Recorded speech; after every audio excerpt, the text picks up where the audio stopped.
It was a new idea to try to end an old problem.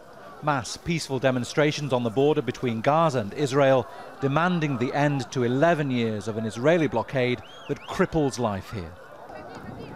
But a minority of protesters ran to the fence or even breached it. Others launched burning kites that set fire to Israeli crops. Protesters say it was all the excuse Israeli soldiers needed to crack down hard. We're living under siege. We just need to live. It's our right to work just like anyone else. The largest demonstration was on May 14th. Almost 10,000 Palestinians massed along the border.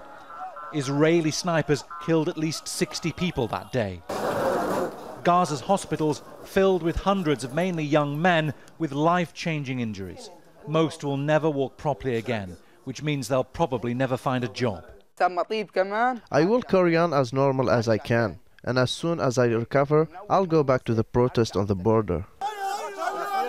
133 people have been killed during the protests over the last 3.5 months. There is not a lot of achievement in regards to this demonstration. The most important thing is that the crisis in Gaza Strip is now alive in the world community. Sometimes life and death are equal. For that reason, yes, you will find a lot of people, they will sacrifice with their own life. And so on Friday, the protests will continue. The numbers are much smaller now, rarely more than 3,000 people scattered across 5 locations. If anything, life here has got worse since the protests started, not better.